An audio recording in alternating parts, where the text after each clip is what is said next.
SCP-911. Object Class: Euclid. Special Containment Procedures: SCP-911 is to be stored in a locked high-value item containment box. It is not to be handled with bare skin unless being used in an experiment. Researchers are warned to take extreme caution when dealing with subjects created by SCP-911, due to the possibility of contamination by data expunged. See Addendum 911-2, below. TTT. Description: SCP-911 is a papyrus scroll of the Egyptian Book of the Dead, dating from approximately 1375 BCE. Analysis has not shown any anomalous composition of materials. When a living human makes skin contact with SCP-911, in 90% of cases, their personality, memory, and higher brain functions, consciousness, for lack of a better term, are drawn into the scroll, leaving a body with no higher brain function. Unless kept on life support, affected subjects die of dehydration in approximately 3 days. There is a 10% chance that contact with SCP-911 will exchange the mind and personality of the subject making contact with that of one previously stored in the scroll. Personae recovered from SCP-911 are described in Addendum 911-1, and these subjects must be kept in Foundation custody, both for study and for their own safety.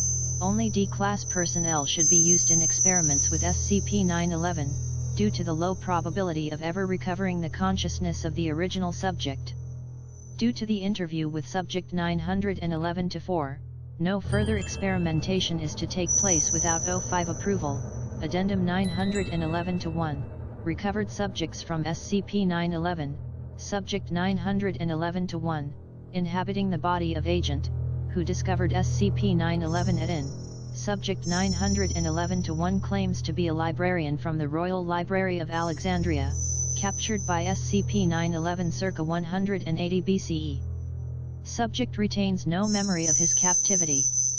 After recovering from the shock of being transported over 2,000 years into the future, subject has been quite cooperative and provided a considerable amount of useful historical background on his era.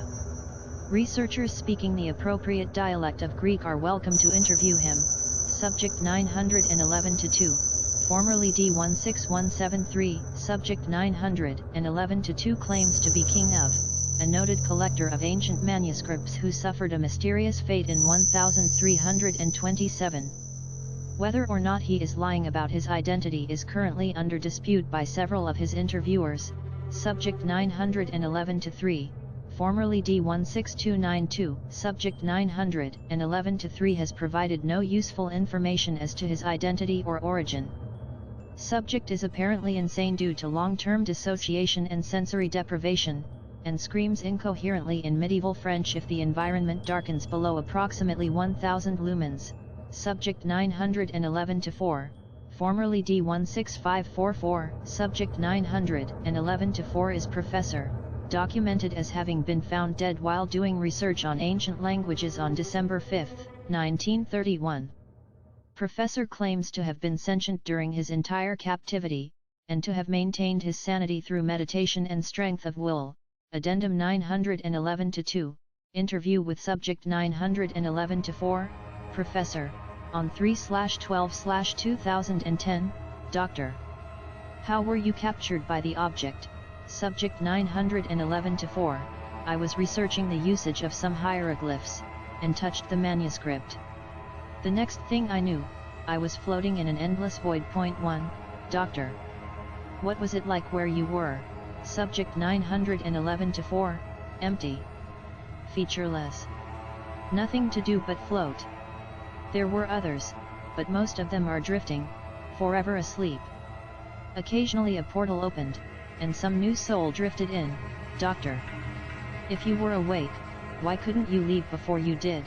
Subject 911-4, the portal would only open for a few seconds. Sometimes one of the sleepers would drift out by chance. They were always near it, and only one could go through. We'd have to fight through the crowd, and I guess it took years for me to make it in time. Besides, we had to avoid him, Doctor. Him? Subject 911-4, the one who made that place. He would merge with anyone he could capture. All they knew would be part of him, and lost to the world. He is mad. Screaming for thousands of years, nothing but screaming. He screams about the collective. He thinks it will make him God, but it will be nothing but madness. All that he learns, he screams into the void, Doctor. They. Why hasn't he left? Subject 911-4, he is waiting. Waiting for the right time, the right body. He knows of you. He merged with one of your agents. He screams about SCPs now, and how he must merge with SCP and SCP. The Foundation will save him. It made no sense at the time, but I understand now they are people or things in your possession. They will make him data expunged. Don't let him out. Never let him out. Interview ended. Subject 911-4 began crying. Addendum 911-3. Interviews with Subject 911-2 have described an entirely different environment inside the scroll. However, 911-2 also speaks of a malevolent, insane entity. In light of this, the Foundation has taken measures to data expunged. O5 Command ordered experimentation on SCP-911 to cease without clearance from 2 or more O5 level personnel. Upon reading a transcript of this interview, footnotes, 1. Further descriptions by 911-4 of this void are comparably similar to descriptions of SCP-3001 recorded by Dr. Scranton. Investigation into possible links between the two anomalies are ongoing.